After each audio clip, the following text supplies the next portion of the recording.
Thank you for being patient today, and we're gonna get started. We have started, and one thing that came up last week, and has been a bit of a theme this week, is the ley lines. And when we're looking at ley lines last week, one of the things that was particularly highlighted was Peter and dowsing. Now, the one thing that in particularly last week, ley lines and dowsing seem to go together quite nicely, because when we looked at the Uffington horse, we obviously Pete got his we had Michelle had her dowsing rods, and we discussed this last week, that that there was the dowsing rods reacted to an alignment that seemed to be leading into the back entrance of Uffington Hill Fort, which is above the Uffington horse. And then we sort of linked in the idea of ley lines with dowsing rods. So that was rather interesting. So also, I think what I'd like to do, I'm struggling with this a minute, because I want Pete to come in on this. About Pete, have you got any of your tools of the trade with you at this minute? Absolutely. Right, I was hoping that this is why I'm struggling a minute. So what I'd like to do is a moment, everything's set up now. I would like you to just explain the instrument that you've got in front of you. Just spend a couple of minutes. This is what is known as a mantra. Okay. And that this responds to it as you pass this over it, so it will turn in different directions. Now, there are various mantras, and this is what I managed to photocopy. And when you pass the crystal over the mantra, depending upon what direction you pass it over, if you pass through a door like this, you can't, let me put. There you go. If you pass through the door like that over the center, it will react. As you see now, it's starting to circle. Okay. That's not me making it do that. That is doing it of its entirely of its own volition. It's going into a circle now. Yeah. Because I've entered from the side. Now, if I enter from this end and go in this way,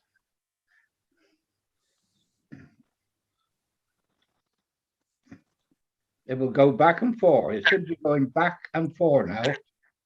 There, straight line, back and forth, back and forth. And that's doing it entirely of its own volition. So what does that mean, Pete? What does that particularly mean?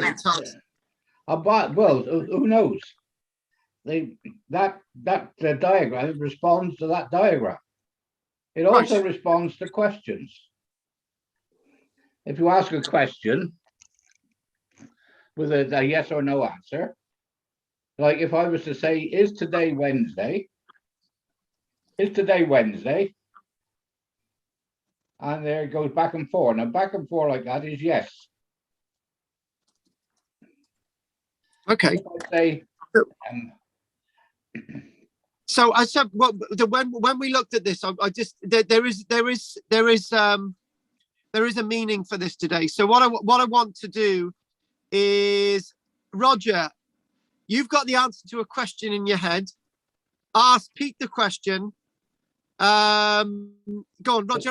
Ask Pete the question and see if we can work her out with that. With a yes or no answer. Yeah. Go on, Rog. Okay, the question is, were there 6 forts in Cardiff? Was there what? 6 forts. What type of forts? In Cardiff. Roman? The defensive forts, like... it's saying yes Roman. At the moment. There were 6 forts, but not Roman. Interesting. Well, you didn't ask whether it was Roman or what. You just said 6 that's forts. Right, that's true. It is saying yes.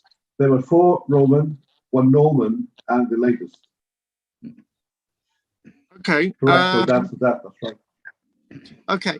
So what we'll do there, what we'll say is that the pendulum and ley lines and dowsing are all connected. Yep. Now, Hang on, that pendulum, did you say was a crystal at the end? This one is actually a piece of natural crystal, yes. Yeah. And at the top, there's a bead. And by holding the bead, I cannot influence what the crystal does. Right. Because the bead swivels on a shaft. right. Now the point is, the point is this is all linked, because last week we looked at ley lines. Now, you guys weren't convinced, some of you, one or two others were. Now, obviously the direction a ley line might take from one point to another.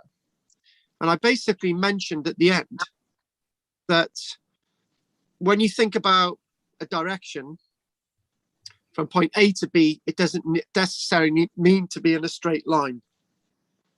And the reason why that is, it's all about energy. Now, whether you believe that there's these energies out there is something else. And then when we talked about energies, we talked about dowsing rods. And we talked about finding those energies using dowsing rods, whether it's a force of water under the surface, whether it's a volcanic fault line, or whether it's a trackway or something else like that. So this is all about energy. And one thing I did mention last week is that the Oracle at Delphi, when people used to go and visit the Oracle at Delphi, they used to ask the Oracle certain questions. And when you go into the temple at Delphi, there would be gases coming up from the ground, because that's associated with a fault line, sulfurous gases and so on. And you usually get the answers that you would ask. Now, all of these are associated with energies. Now, what I wanted to do is put all that into a box now, but it's not to be opened until the end. And then when you open the box, you'll see what we're going to look at today is very similar to what we discussed last week, what Peter just discussed now. Whether you're not convinced, I'm not really interested. What we are interested is the line. And I'm just very reminded to remind myself constantly that a line doesn't need to be straight. Because Roger mentioned this last week, and he's very right. The magnetic polarities of the Earth are curved, but they follow a line, longitude and latitude. And all these wonderful creations of humanity, the line is an aberration in a way, because we always think that everything, if it's going to be a line, it has to be straight, linear, and so on and so on. What is linear and not so linear? And in fact, avenues and cursus monuments. We have a few more avenues in Britain to be discovered, but the most famous avenue in Britain is the West Kennet Avenue. So this is where we're going to go now. So if we're going to, and what we will do is, when we're doing the prehistoric element of our classes over the many months, I don't think we're going to get to the Neolithic for a whole year. But when you look at that, you think avenues, cursus monuments, bank barrows, all these wonderful things that we think about from the past. So what I'm going to do now, I'm going to get a bit of screen sharing. It was already screen sharing, so that's good. I got some images drummed up here. So if we go last week, what we did see was a plan. This plan, I think it was last week. And what it basically shows is two yellow lines. It's not very clear on this one, actually. And these are avenues. And I think this is the one we used last week. Can you remember West Kennet, Long Barrow? and I mentioned about the enigma of seeing in the distance West Kennet Long Barrow down at the bottom of the screen there. And then as you get closer and closer, West Kennet Long Barrow disappears. And then when you're upon it, you can see the barrow itself. Whether that's in the traditional sense of a straight line or not, I am not interested. Because also last week we were reminded, I'm quoting you guys, last week, the line is an invention of man. The line itself could be said to be one and all different things at the same time. So interestingly enough, look at that there, avenue. It's not exactly straight, is it? It sort of curves and sort of... Carl, we can't see it. No, you stop sharing, Carl. Off the sharing. Okay, I don't know why that happened. Okay, I'm glad somebody said something, because it could have gone on for another hour. Okay, here we go. Let's go back to that. Well, you can see that there, that sort of avenue there. It's sort of a line of sight. It looks straight, right? It really does look straight. But if you look there, at the top of the screen, you've got you've got Avebury, right? So this leads from this avenue itself leads all the way, more or less alongside the modern road, all the way down to the sanctuary. So this itself is a very interesting monument. And if any of you have actually seen the West Kennet Avenue, other known as the Kennet Avenue itself, is in fact well over a mile long. It's 2.5 kilometers in length, and the width runs between two sets of flanking stones, which some are fat and squat, and the other ones flanking them are actually tall and slender. Carl, be back to your gloves again. I don't know. Okay, just keep reminding me. There's something obviously amiss tonight. The wind. It's the wind. It's the wind. It's the wind. We've got to blame something. I'm not actually blaming anything. It's Pete's fault. He's jinxed us with that little pendulum of his. I think he bloody has.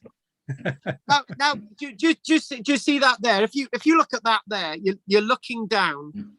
Okay, you're actually you're looking along towards, in the distance, Avebury itself, and you can see this on the ground. It could remarkably look straight, which is what the effect we're actually looking for. So if we go to hang on, if we go back to there again, look at those stones. Now, rather interesting. Now, we don't have all of them there today. Lots of them are gone. Lots of them have disappeared. Various different shapes. You've got the fat overgrown ones, and you've got the little squat ones. So what we've got, they're flanking. They're running a parallel line. There's two flanking lengths of these stones, which are 25 meters apart. Now, what we do find is that this landscape is a very special Neolithic landscape. Not all of that landscape is with us today. Large chunks of this avenue itself are no longer to be seen. And also, if we look at the one over there, Beck Hampstead Avenue, only two of those stones survive from the Beck Hampstead Avenue, but we can find lots of sockets in the ground. Now, we do know they are decidedly placed into pairs, and the dating evidence that we have for them is approximately over 4,200 years old.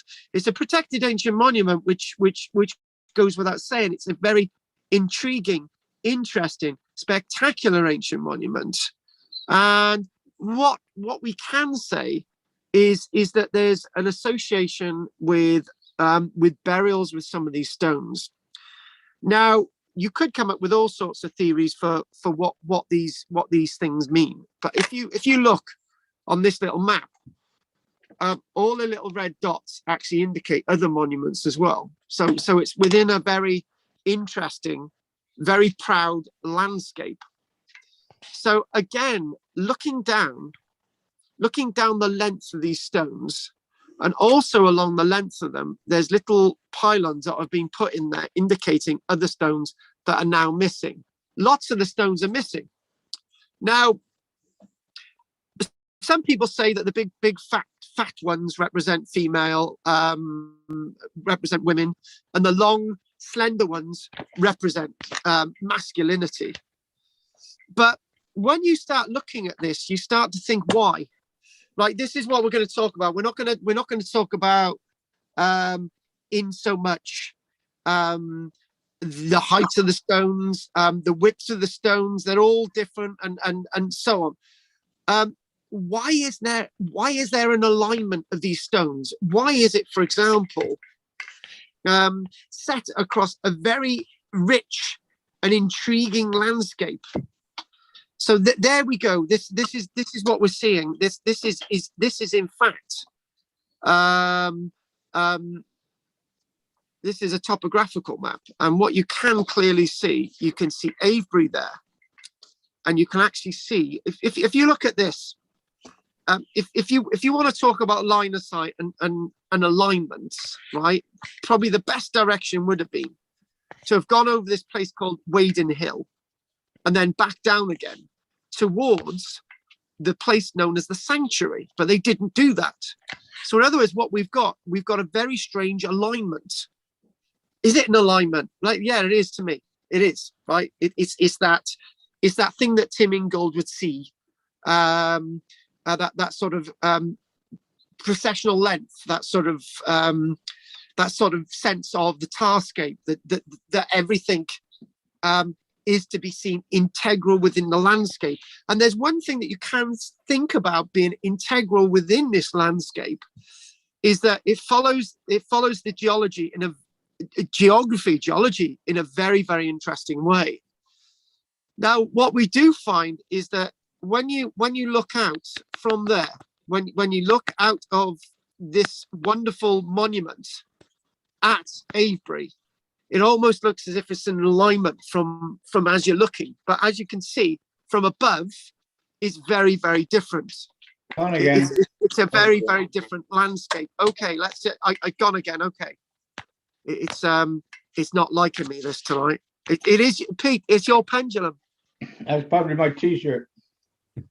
It probably is. It's put me right off, Pete. So actually, what I am going to do, what I'm going to do is one thing that isn't actually on the list here. I want us to add in an aerial view of this as well. So we can look at sort of a topographical map, but you know, an aerial view. This is one thing I got missing today. The aerial view of West, if we can get one. West, Kennet, and we've got Avenue. So here we go. West Kennet Avenue. So we can get an aerial view. Okay, let's just see if we can get one. Hang on a minute. Is it coming up? Right, is it coming? Is it coming? We're going to get an aerial view. It's not showing us an aerial view, which is a shame. Right, hang on a minute. Let's just see if we can find one. Let's go through this. It's not letting us do it. There's one there, but it's not very long.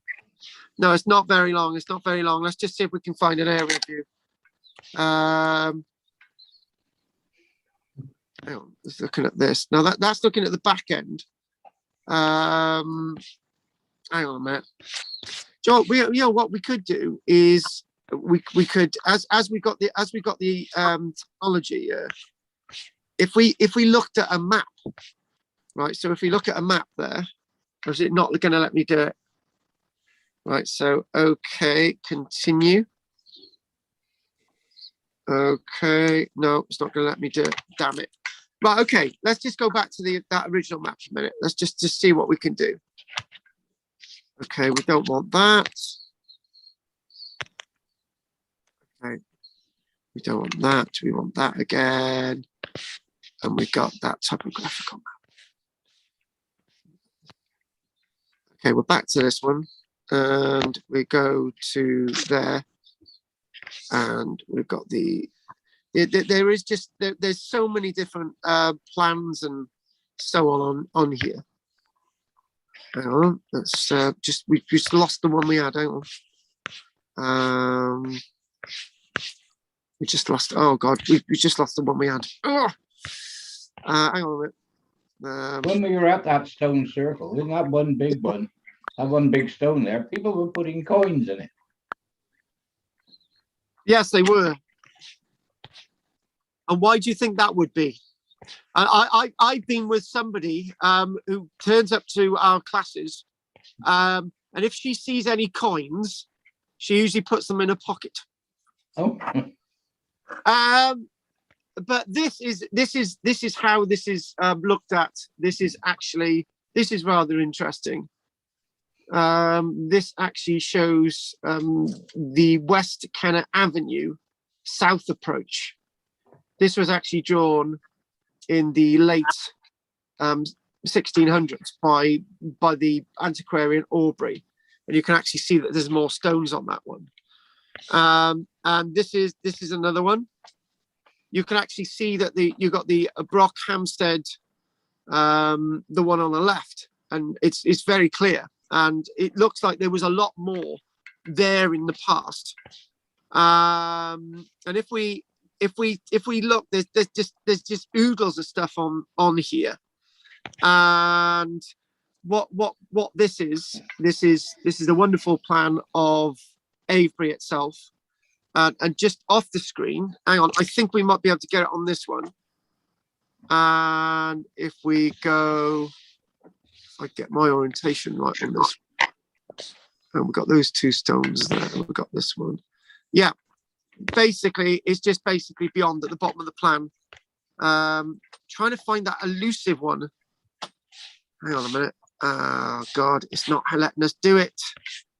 Damn it. Anyway, let's go back to the image. Let's talk about why we're doing this today. That would be very, very useful.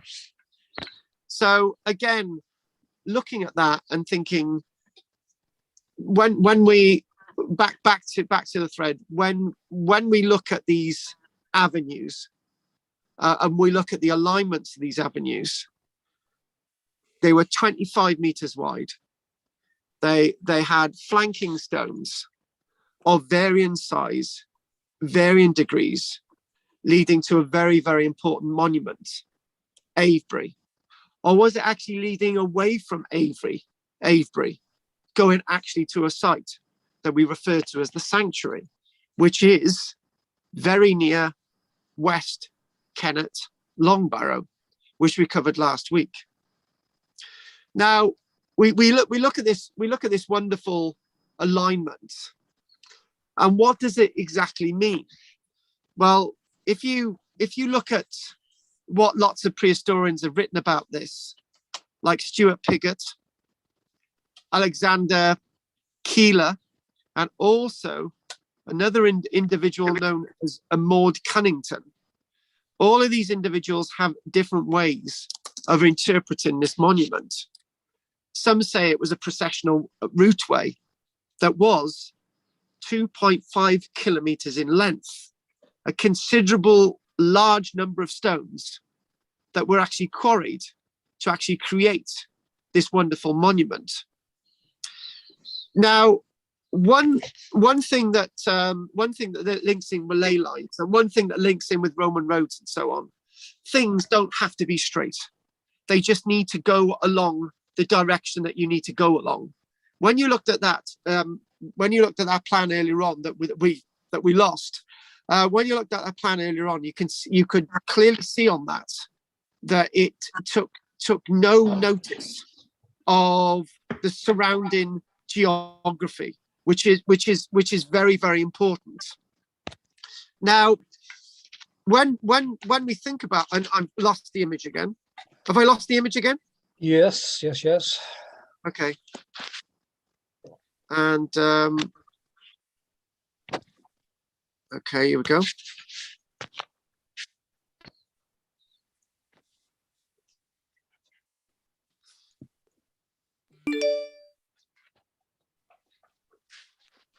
Here we go.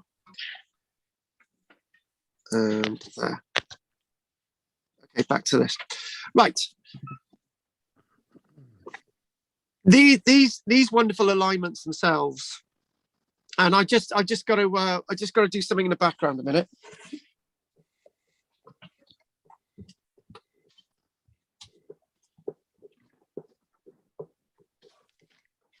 These wonderful alignments, like West Kennet Avenue, do exist at other localities across Britain.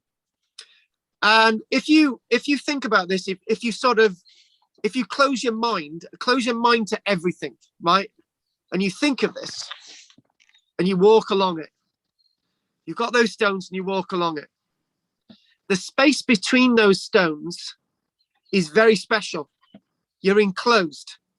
Outside the stones, you've got the bigger world, the bigger landscape. Now, I looked at the roundhouse that, as you know, I'm building here. And I went inside the post today. And when I went inside the post today, I thought, actually, this is still enclosed. I had that feeling of enclosure. So when I went outside the posts, you've got the big, wide open field. Now, within this avenue, within this individual landscape, it's enclosed by these two sets of flanking stones. Some are tall and slender, some are fat and squat. But again, you're enclosed. And archaeologists and historians talk about the sense of processional routeways. And the problem is, when archaeologists talk about processional routeways and ritual, I think in many ways they lose the actual meaning of being enclosed by these stones. Now, I'm not saying that being enclosed by these sets of stones is some kind of ritual or some kind of ceremony. But what I am saying, it's an enclosed space to get from point A to point B, which is what we were talking about in regards to ley lines, which we were talking about when you're following dowsing rods. And it doesn't take account of the geography of the landscape, because simply it doesn't need to, because it's a stand-alone part of the world. It's a standalone part of a special landscape. And the part of the special landscape is the actual avenue itself. So if you take this alone, and you take that and you think, right, what is important is that there, the avenue. And what is also important is the Henge monument. What is also important is the Beckhamstead monument, Silbury Hill, West Kennet Longborough. All of these monuments were built at different times, and they're never to be seen alone. If you put them all together, they are a mirror impression of what the very rich Neolithic world was like. Because the very rich Neolithic world was far richer than the landscape that we see presented in front of us today. So what I'm going to do now is I'm going to also go on to another monument, which is also could be discussed as being sacred and special in itself. And this jumps us from an avenue into the very special meaning of a cursus monument. Now, we've got over 20 cursus monuments in Britain. And we've also got a number of avenues, which we'll also discuss a little bit next week as well. And it seems that every time my screen goes off, because I've got to keep touching it, I've actually got to go back to the screen. I don't know what's wrong tonight. It's getting very frustrating. I've got to keep touching my screen all the time, probably because my fingers been earthed. Right. So we'll come back to West Kennet Avenue at the end as well. But I also want us to look at one of these cursus monuments. So we'll look at more of these cursus monuments next week. So I don't know if anyone's ever heard of a cursus monument, and what a cursus monument is usually. And you're seeing this image now, yeah. What a cursus monument is an endless bank that has no gaps in it, right? On this illustration, it's actually showing the reverse of what I'm saying. But if we go to something like this, you get these cursus monuments. Most of them are in the south. The most famous cursus monument is the Stonehenge cursus monument, and again, this, I don't know what it is. There's something really odd tonight because my images seem to be disappearing as I'm showing them. Bit of a shame, really. Let's just show you this one, the cursus monument Stonehenge. They were there. Okay, here we go. Now this is gonna be very interesting. Two images there, that one there and that one. So that is a cursus monument. That's the Stonehenge cursus monument. Can you see it? Basically, what that is, it's a ditch on the outside and a bank, a continuous bank going from. So if you walked along this bank, you'd keep going and you'd walk all the way around like a race course, right? People actually used to think these were race courses. And on the outside, there was a ditch, right? Now, I was a bit really too vague with the avenue, with West Kennet Avenue for a reason. And we'll do more of that next week. We'll do more of avenues next week. But one of the things I will say is the sense of space, the sense of ownership of that space. So if we come out of this image now, and we go to, we go back and we go to that. Now, this is a weird little plan of the landscape associated with Stonehenge.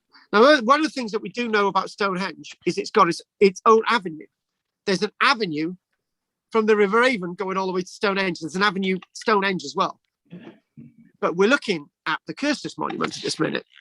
So if we actually go to look again at that, I've looked at this plan many times, right?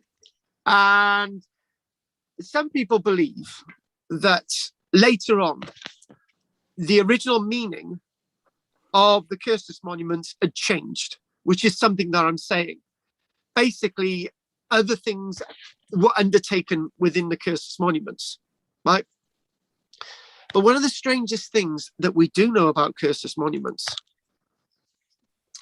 is that from an early stage, when the site was operationally contemporary with its purpose, nothing occurred within the monument. That mound there, that Bronze Age mound there, is Bronze Age. This is a Neolithic monument.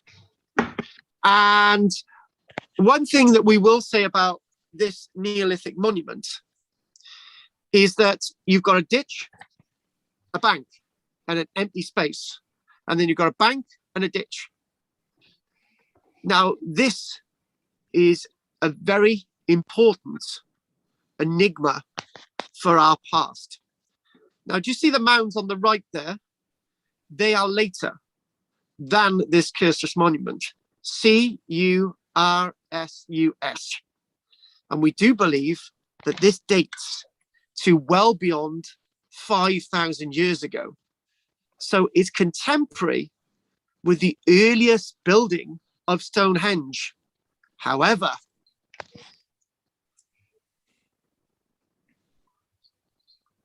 the original dating evidence for this site puts it a lot earlier than 5,000 years ago.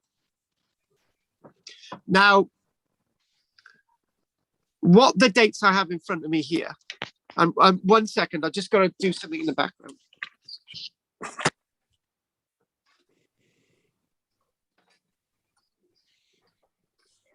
Okay, sorry. What we've got here, one thing that we do find is that excavations were undertaken here in 2007, and we do believe that the earliest date for the cursus monument itself was approximately 5,630 years ago, and this is the thing.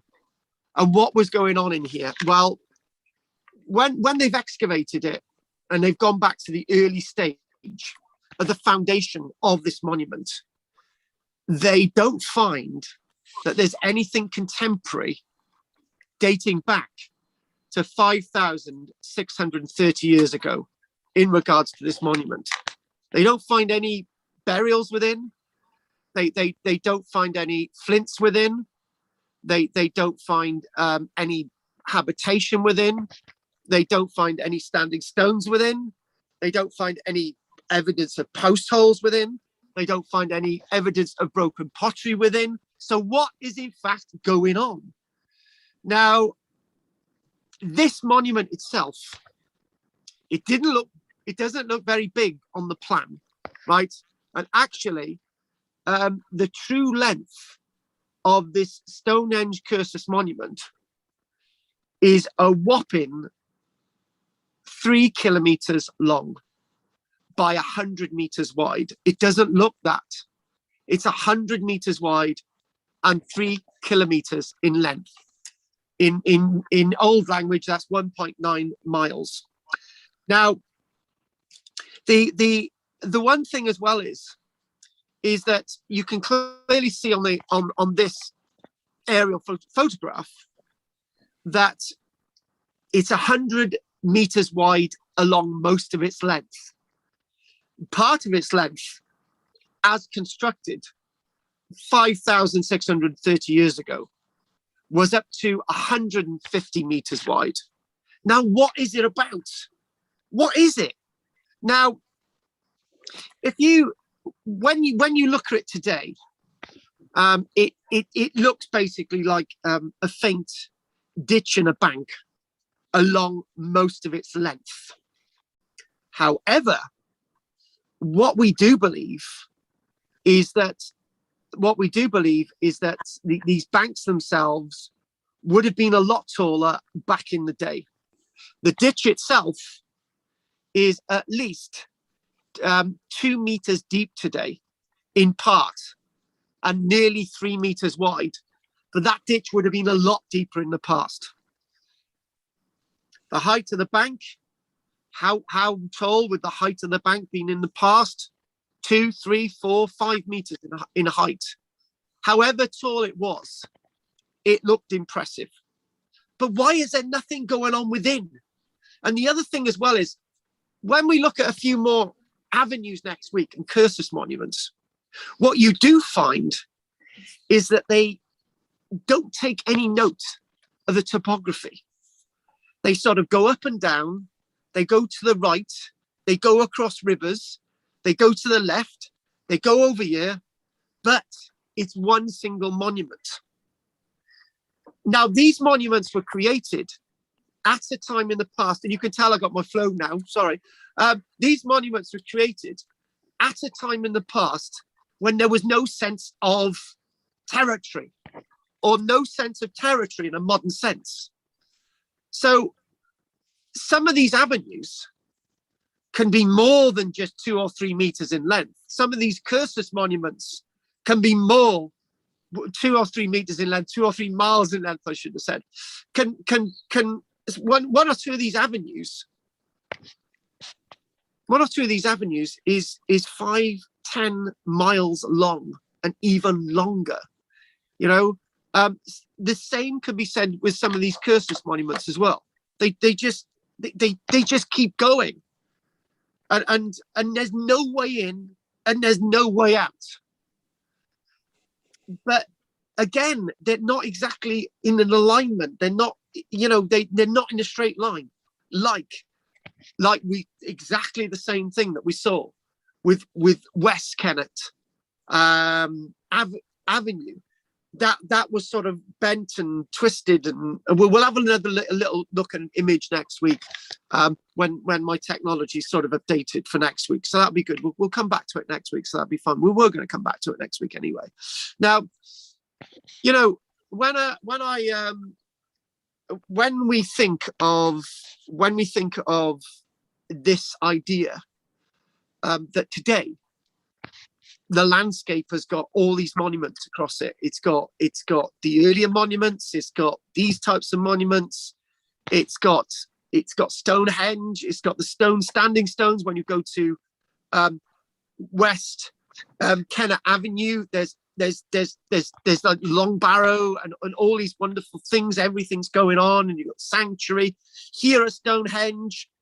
You've got all the burial mounds at various different sizes. You've got settlements here and there and all these things. That's today. That's the idea of this sort of rich tarscape within a landscape of various different features. But one thing I would say is that when this was created, when this monument was created, none of that was there. There may have been lots of trees. And the other thing as well is what we do believe is that if there were trees there, they may have just sort of either just left a few there or just kept going, a bit like HS2. They just like there's a load of trees, we'll just go through them, we'll just whatever, right? Now, the big question is I know it was a bit vague when we looked at West Kennet Avenue, because I wanted to do a little bit more of that next week. I wanted to keep my powder dry. But I'm not going to keep my powder dry on this one. Now, when you look at when people have excavated these types of monuments, and they've looked at the early evidence, they are very, very disappointed. And what they might find is sort of bits of things in the ditches and sort of things in the ditches, you know, but most of this stuff is usually later. Now, my personal theory, when we look at these monuments in a big main class format as well, I actually believe that they were actually built not for the living. They were not actually built for the dead. They were actually built for the ancestors. They were actually built for in other words, the reason why you've got nothing between the banks, right? Because there's nothing in from the early stage, from the early reason, right? And it's endless. You're not meant to get in. You're not meant to go in here. Now, it's an actual, it's a ditch and a bank, and that should be enough to stop you. Today, I wanted to stop some Shetland sheep from getting into a part of the land that I've got, because there's loads of trees planted there, right? And one of the things I thought was what a local farmer said to me, and I didn't believe it.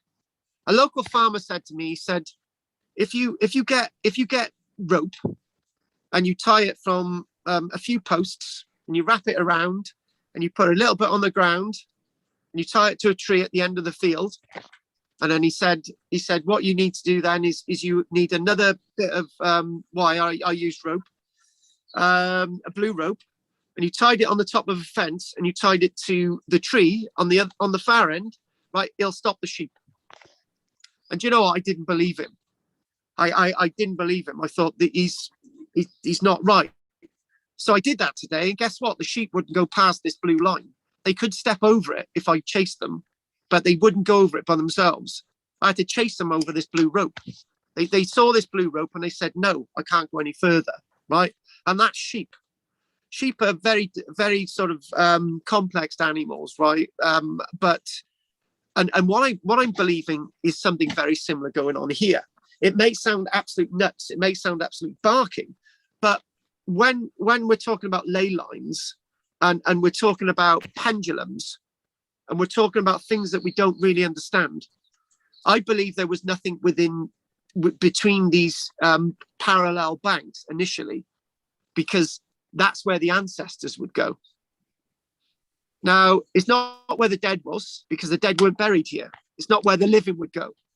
I believe it was a playground for the ancestors. And because there's nothing there. What else would use this landscape? What else would occupy this space other than people who are no longer with us? Not the dead buried underground, but a place for them to go.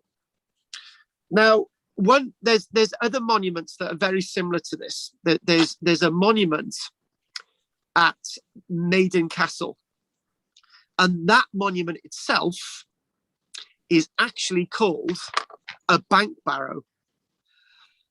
And what a bank barrow is, it's a barrow that goes on for like 600, 700 meters, right? And when the archaeologists have excavated it, there's nothing in it. It's just a sausage going across the landscape. I used to call it like a sausage, and that's all it was. There was nothing in it. It was just a bank, right?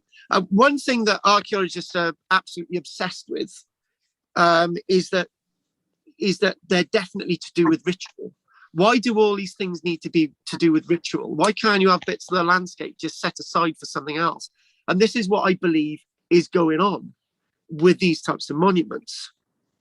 Now, what I'm going to do, when I was looking at Paverland, when I was looking at Paverland yesterday, I blurted out what I felt was going on with Paverland Cave, and then what I did was I read what was in front of me, which is published, right? So let's just see what I'm going to do. I'm going to go back, and I want to set the scene, and I want to get some other bits and pieces on here, right? So that's here we go. That's basically it being excavated, right? So there's not much on show, right? It's not massively impressive. Look at that. It's a ditch. It's a ditch. But the thing is to get an idea of context on this, folks, is that this is remember 1.9 miles long, and it's between 100 and 150 meters wide. And actually, I've got something that may put a few other things into perspective. Like when we have done this little bit of a blurb, we're gonna chuck onto a little map I've just actually found in front of me on here. And one thing I want to say is this: like most cursus monuments, cursus, like most cursus monuments, its function is unclear. Its original function is unclear. Now that's really important. But then it spoils it a little bit. It's definitely ritual. It is believed to be ceremonial.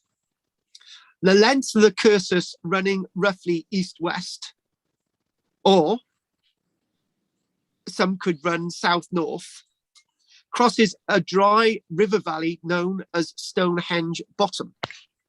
It just crosses it. This may have been this may have been an activity that needed a river to flow in the winter months. What is this about? There's also something very, very massively important that we'll do next week, called the Dorset Cursus Monument.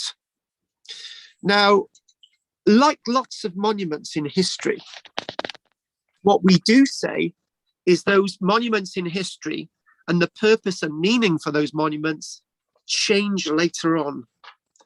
So when we look at these monuments later on, we'll just chuck on that one. Oh, hang on. We did that there, and we did that. There you go. There's something else as well. What we will do is we'll look at that other plan, and I want to say some, but I'll say those things now. There's clearly something very interesting indicated in that trench. But for me, what is very interesting is the height of this ditch. Now, I came across something very, very interesting recently. Right, there's 2 points I need to put across, but my mind is getting distracted by something that I want to tell you. Right, I want to tell you something else. Right, which might help us lead into where I want us to be. What I'm trying to say that there's a lot more to these monuments than sort of ritual and things that go bump in the night. Has anyone ever seen that? That is actually the ditch at Avebury. Yeah. Somebody said to me, they said archaeologists have come up with wonderful theories for these ditches. They basically said that they were created because they wanted to defend Avebury, or they wanted to create them because they needed the soil to create the bank. And actually, when they excavated this ditch around Avebury, guess what they found in it? Nothing. Nothing at all. There's no cattle heads. There might be stuff dumped in there later on, but there's nothing in them at all. Now back to this image. Now, the 2-pointer that I wanted to make, and the first point is this: when monuments in archaeology change their function, archaeologists usually focus on that function vis-a-vis this. Yeah. We've got this is a really crude metaphor. You've got a chapel. It's been converted into an Islamic mosque. So in 100 years' time, they might say it was built as a mosque, right? They will just focus on the fact that the chapel was always built as a mosque. It was never a chapel, right? The point is, whatever this was is very different from what it became. And this is what we've always got to think of. That is a really good image. And that is a really good image of is what the ground is made of. It's made of chalk. Now, let's go back to something else that I should have shown you last week. And we're not going to see it this week. We're going to get you to imagine, right? Let's go back to that. Now, think of that, having a bank that's white. And from a distance, you see the bank and it glows. And the ditch is dry, it's chalk. Water drains away. It's not defensive, but it's enough to stop you doing anything. Back to those sheep. The sheep would not go past that blue line. And they could have. It took them a push to do it. What I am saying is that if you take the idea of ceremonial away and ritual and spiritual and all these things, the monuments start to make sense. Why can't you have a monument that goes on several miles that has nothing going on between the two banks? Why can't you? It makes perfect sense to me. But if you start adding the word ceremony, it makes these monuments extremely complicated. And why it makes it complicated is that archaeologists then search for the evidence of the ceremony. If there was no ceremony in the first place, then you've got no evidence to find. So the meaning of the monument goes back to what we were talking about last week. This is a physical monument. You can't deny that it exists, right? Pete? Yep. Tongue in cheek. Ley lines don't exist. Dowsing. We know they do now. No, Pete, tongue in cheek. Listen. Okay. Listen, ley lines don't exist. The indications that we get from dowsing rods don't exist. Pendulums, it means nothing. And nor does this monument in front of us. But when you consider the amount Go of on, effort Keith. it took to construct it, they Go for must it. have had a really good reason for doing it. Exactly. But what is that reason? What the is that for- reason? Yes, we don't yeah, know. what is that? Yeah, that is the point. So what I was trying to say by dismissing those other three things, if you dismiss those other three things, you're dismissing what this is, right? But if you don't dismiss daylight, and you don't dismiss dowsing rods, and you don't dismiss pendulums, and you don't dismiss this, you take away the idea of ceremony and ritual, then this becomes a lot more powerful. Do you know when I there's okay, we're gonna move on to something quickly, right? Because I'm also very aware that well, you'll just bring the other two on who are waiting. Let's just bring them on. Let's just bring them in. Oh, and they both happen to be Anne. Oh, great. That's not good. Okay, have we still got that image showing in front of us? Yep. Right. Okay. Right.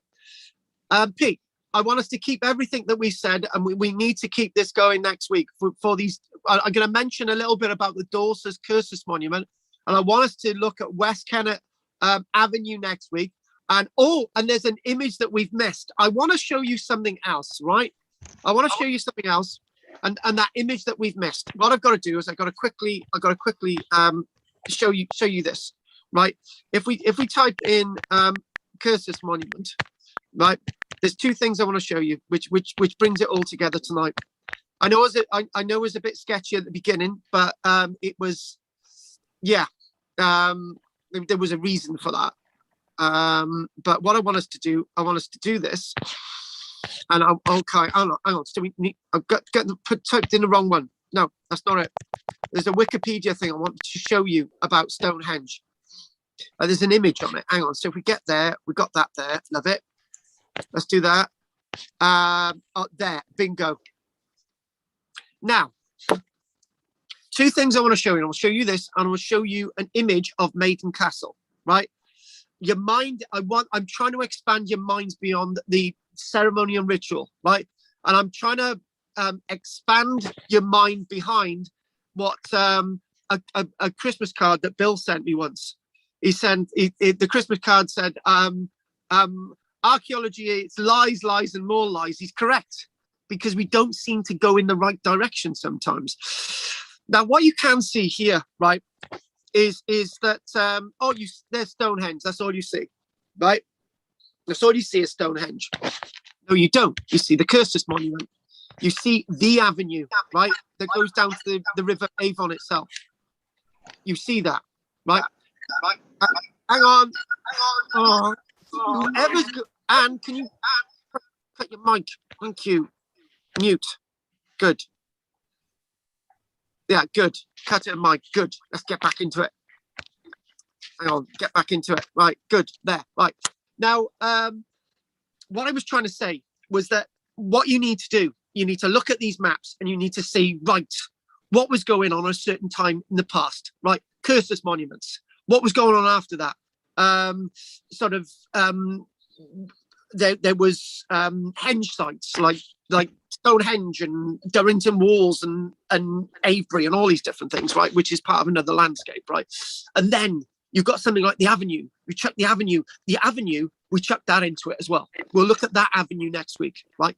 And then you have an incredibly diverse, massive landscape of history and archaeology, right? It's too much to deal with, because all of these things are occurring at different times, and they're now with us within the Tarscape. Tim Ingall's Tarscape, that line that keeps going, rather than the stratigraphy, right? But with this one, we're playing a different game. We're trying to work out what was going on with the Cursus monuments individually before everything else joined us. The avenue is going to be very complicated next week. And the reason why the avenue is going to be very complicated next week is because the avenue itself is joined a very complex landscape that is after the cursus monument. Right. What I want us to do now, as our minds are starting to get there, do you know what I'm going to do? I want to blow our minds now. I want to take us somewhere quickly that I think Pat has actually joined us. I'm going to see if Pat's joined us. Yeah, Pat's joined us. Pat, Bill, and I have been to another monument, which we're going to actually show you now. Right. And this monument here is going to be called, this is Maiden Castle. Right. Maiden Castle. And if anyone's ever been to Maiden Castle, I'm going to show you. That is Maiden Castle from above, right? And I want you to think about. A statement I'm just about to give you, right? Maiden Castle. Okay, we're gonna reinvent the wheel today by next week, right? Okay, come on, let's get this image up there. Image, Maiden Castle. Come on, please. I want a ditch image. Oh, come on. Right. Okay. I want a spectacular ditch image, which is bingo. There's loads of them. I don't want any of them. I want them. Right. Okay. Let's just do that one. Go for it. Right. Go. Now they're sheep, obviously. Right. Now I'm going to ask you all a question. Based on what we've been doing today, based on what we've been doing over the past few weeks, based on what we're going to be doing next week, the line, following that direction, ley lines and all the rest of it, archaeology, academic questions, and so on and so on. Right. What I want you to think about is I want another meaning. I want another purpose for these banks and ditches at Maiden Castle. I don't want them to be defensive. I don't want it to be religious. I don't want it to be ritual, right? I want you to give me another meaning next week for these huge banks and ditches at Maiden Castle. Think outside the box. Don't think aliens, think something else. And Pete, okay, that's the other thing. And I know I'm going over, but I want to address something Pete mentioned a few moments ago, right? So if we go back to Stonehenge, and we go back to Stonehenge, cursus, yeah, we go back to this, right? Pete made a point, which is key to everything, right? When I said, right, when I said think ley lines, dowsing rods, and pendulums are all nonsense. If that's the case, so is this nonsense, right? If you then say that pendulums, ley lines, dowsing rods, and this is not nonsense, right? What do they then actually mean if you take away ceremony, ritual, and defense, right? Peter made a very good point. And you are getting close, but it's closer to the beginning than the end, right? Now, Pete, what did you say about this? Go on quickly. Just chuck out what you said. Considering the amount of work and effort that put into constructing it, it obviously had to have a very serious and useful purpose. Right. Brilliant. But that is you don't want to go any further with that because, let's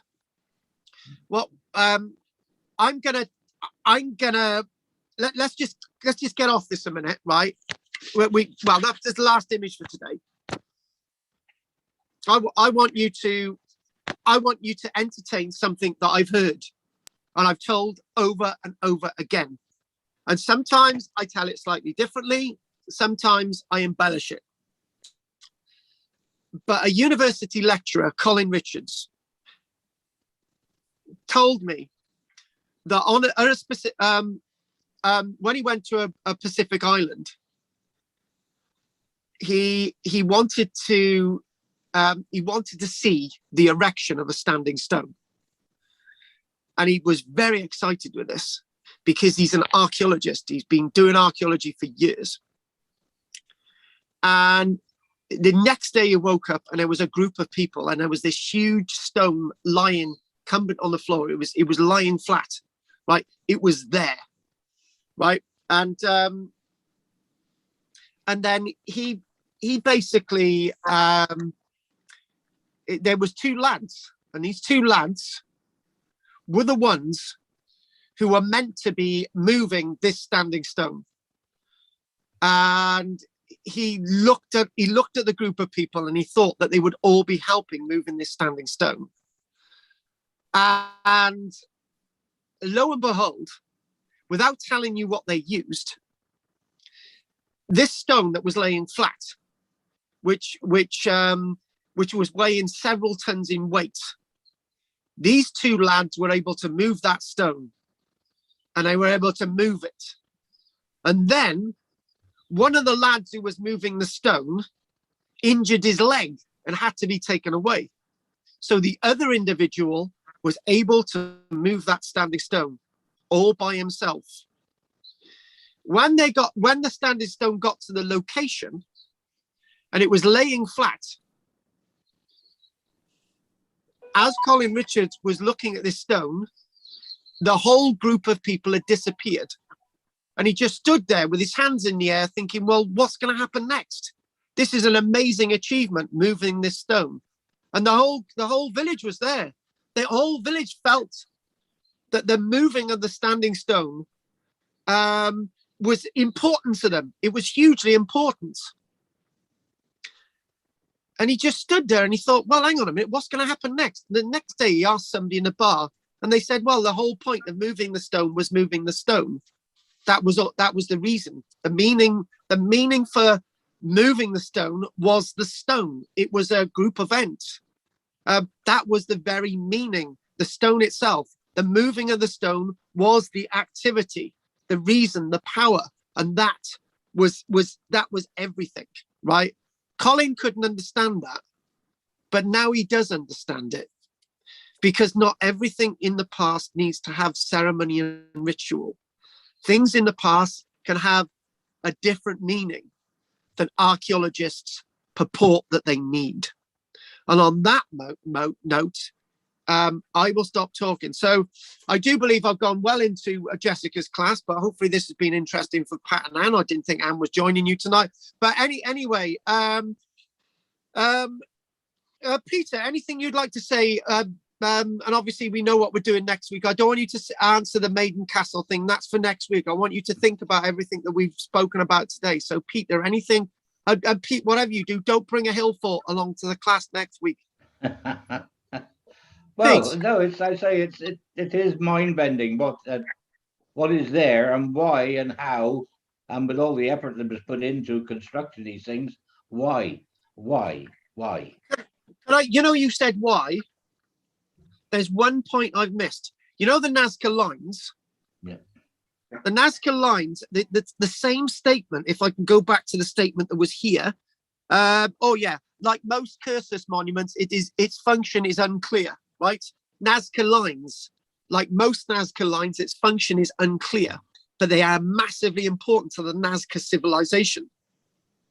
And the only thing different, and I'm going to say this, the only thing different between the Nazca lines and these cursus monuments is that the Nazca lines, we find beautifully made pottery that had been made some distance away. People had brought them all the way to the Nazca lines. And when they'd got to where they wanted to on the Nazca lines, they smashed them on the floor. That's the only difference.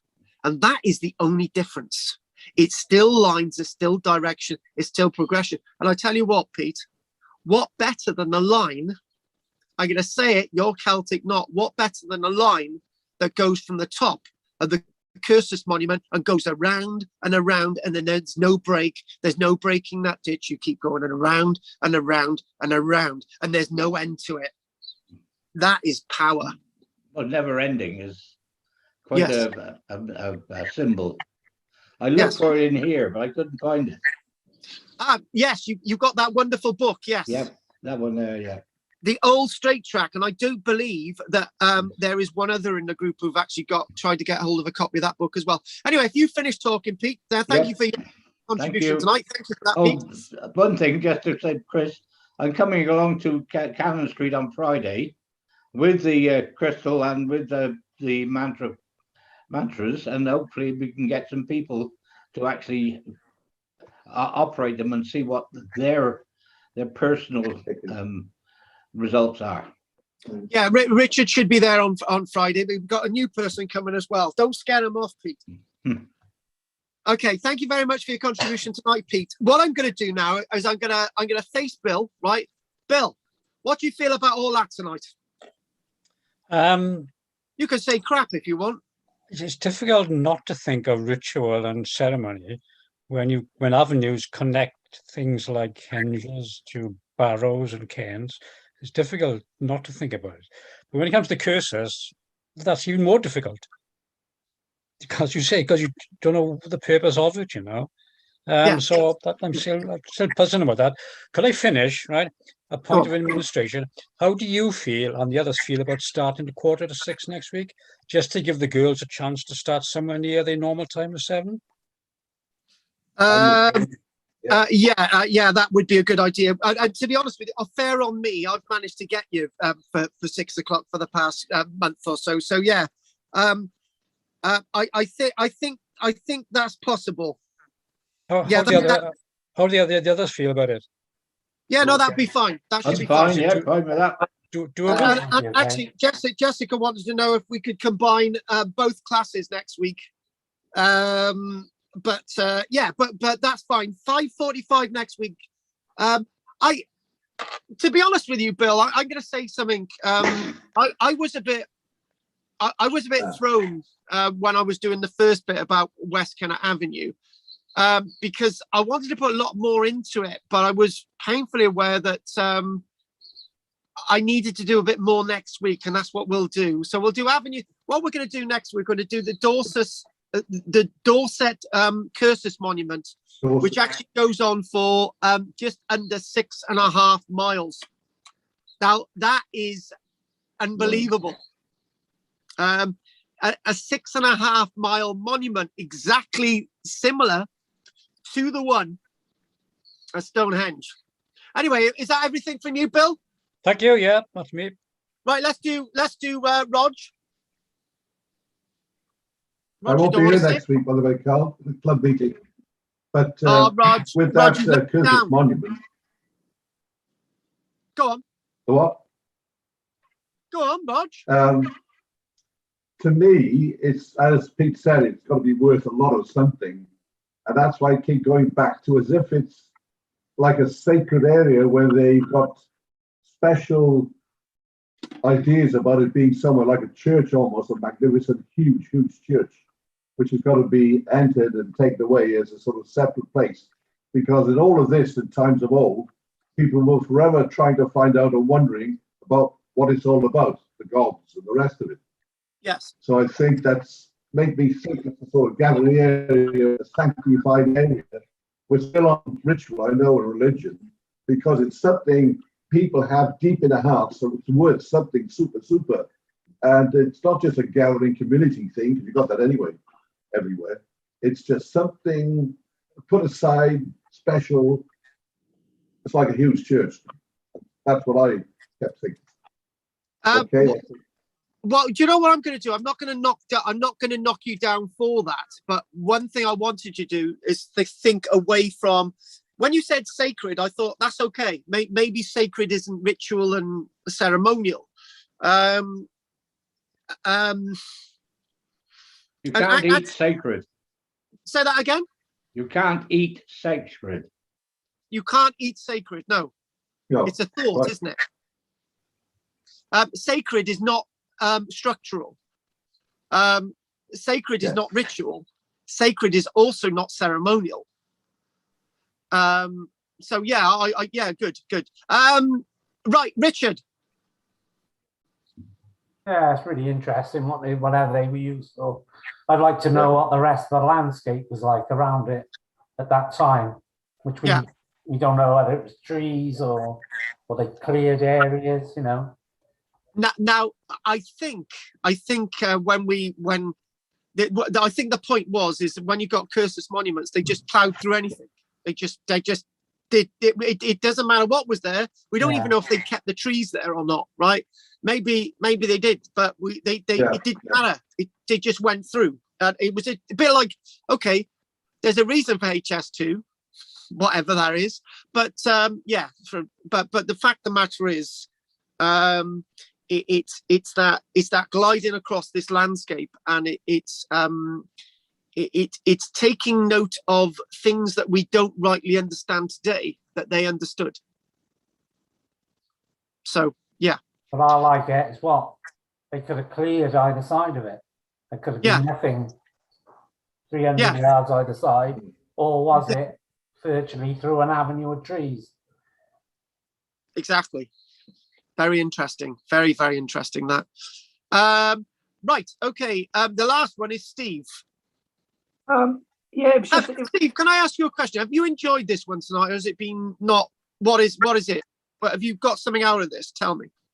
I mean, as I said, I found it more difficult than I think it's. I get your point that says actually think beyond the obvious kind of ritualistic ceremonial meanings into something slightly more possibly ethereal, possibly sacred, less. Yeah, as I said, I'd like to do a bit more research on it and read a couple of books. I certainly, I'm going to order that Alfred Watkins book to try and understand a bit more of what's going on. Yeah. I am, yeah, without, I'm very inarticulate about it, but I am struggling slightly with the concept at the moment.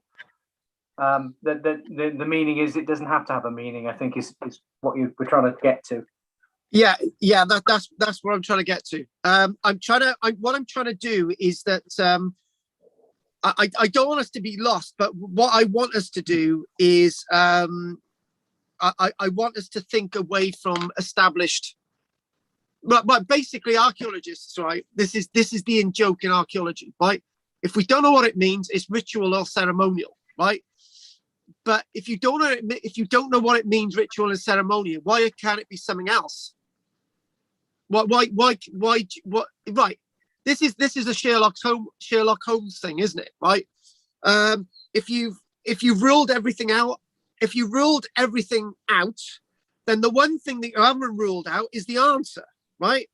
But if you're saying that it is ritual or ceremonial, then you can't think outside the box because you've already given it a title. So I showed you the ditch at Avebury, right? That's to do with a monument. And one thing I'm not going to do, one thing I've not done, I've not said that Avebury wasn't ritual or ceremonial. I'm not doing Avebury, and I'm not doing Stonehenge. I'm doing these things which are different, right? And then Roger said, well, about all these things leading to religious places. Oh, I think it was Bill actually, but the Cursus monument is very different. But when you think, I also did say that these things within the landscape have developed over time. None of them were ever set in stone at the same time. They all developed at different times, but they became part of the same landscape. That's the idea of taskscape, landscape, and all the rest of it coming together. So, Steve. They were built pre-Christian, weren't they? Oh God, yeah, pre-everything.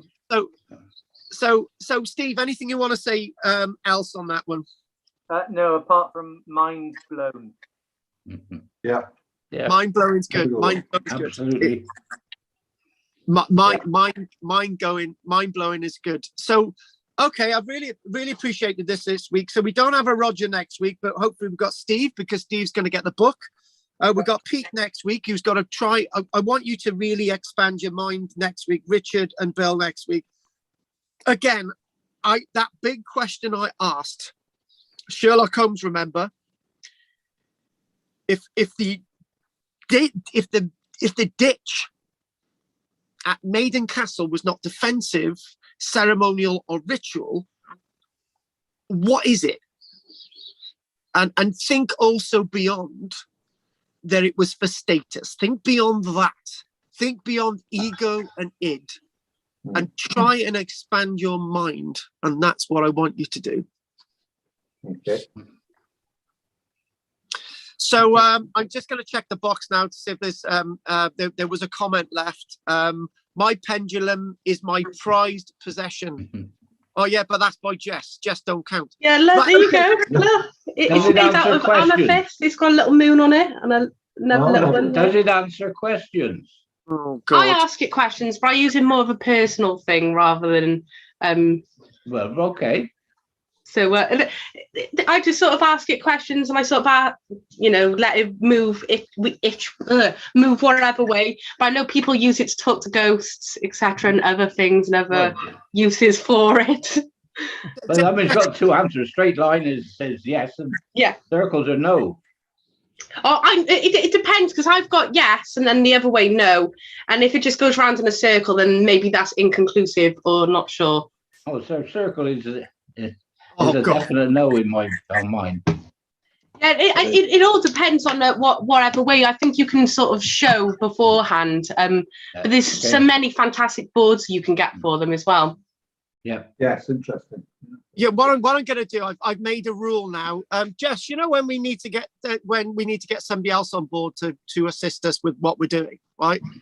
Yeah. They can't be a witch. They can't be involved in pendulums. They can't be half mad like you and me. They've got to be sensible. So right, okay. No, thanks for that, Jess. So it's all right.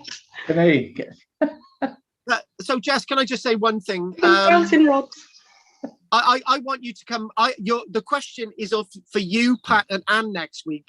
You saw part of that, and the serious thing as well is, I don't know if you missed this. You mentioned pendulums, and the reason why I was having a big smile on my face was that I was trying to link the idea of the pendulum and ley lines and dowsing rods with this idea of cursus monuments and so on. What I'm not doing, I'm not saying that it's linked with that, but the thought process is. And that's a different thing. Well, they were used to that's find fine. water. Dowsing rods were used to find water. Yeah, I've heard that. I've heard that dowsing rods can be used for so many things. It's fantastic. I know. The Spiridin is the most recent use of dowsing rods that I can think of. Basically, it was a TV program that I was watching, but the owner of the Spiridin, he just wanted to know where the individuals who were convicted, where were they buried, because they're not going to be buried in the church. And so they used the dowsing rods, and a medium obviously got involved. The joys of TV, but they dowsing rods sort of pointed towards where they would have been buried, sort of at the end of the garden. But yeah, I'll look into that, Carl. I think that's quite interesting. I'll have some feedback for next week. I think, you know what we should do? Bill's saying that we should start at 5:45, right? We've gone way over now, but the fact of the matter is, what we maybe should do, we should clash somewhere in the middle academically, and that would be useful. You're going to have to take some medicine for Steve tomorrow because his head's gone. I'm still trying to get over your last lesson, Carl. It blew my head a little bit. It's blowing my head. How do you think I feel? Right, on that note, what I'm going to do, Jess, you know what I'm going to do, mate? I'm going to say this, right? If anyone wants to stay on for your lecture, they can, right? But anyone who's got to leave now, I'm going to say thank you very much. If Steve, Roger, Richard, Bill, Peter hasn't got anything else to say, I really appreciate you, Steve, Roger, Richard, and Bill and Peter being with us tonight. So if you guys want to go or stay, it's up to you. But thank you very much for joining me tonight. Thank you very much, guys. Thanks, everyone. Good night, Bill. Bye. Good night, Steve. Bye. Night, Roger. Night, Pete. Okay, yeah. Bye. Night, Dirty Rog. We love you. Yeah, I know. Yeah. Steve's done a runner because he couldn't cope with the stress. He's had it. Good night. But Good night. Yeah, and I'm going to mention somebody online called Tom Savory, right? Who's put a lot of messages on this video, right? He really, really loves it. He says, "I can see you giggles, babes. Carl's OnlyFans tube." Whatever that means. Oh, he's saying you've got an OnlyFans, is it? Yeah, exactly. Oh, exactly. You don't want to go down that route, Carl. Yeah, I don't know. Right. So what I'm going to say, what I'm going to say, we're going to, I need to know now, what you doing next, Jess? What you doing now?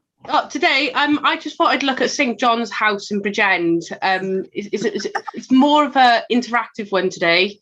because there's a lot of limited information. So I'm just going to give you the information, but hopefully have a discussion on some of the motifs that I've managed to pick out. And Anne's messaged me and have said that possibly one of the individuals might come and see me tomorrow, which would be fantastic, from St. John's House. But it seems like the Victorians have affected how we see that place, and it's really frustrated me. Oh my God, that's linked in with what we're doing. So what I'm doing on YouTube now, I'm saying we're gonna end this thing now on YouTube, and then we're gonna come on back. So the three people watching in regards to Stonehenge, cursuses, and West Kennet Avenue, we're going to come off, and then you're going to be joined by the three people who are on this. So what we'll do, we'll end this discussion. Please like and subscribe. Thank you very much. We're doing St. John's House, an interpretation. So goodbye, everybody on YouTube, and there will be another live stream in 1 minute. So pop on to over that, and we're going to end that live stream. And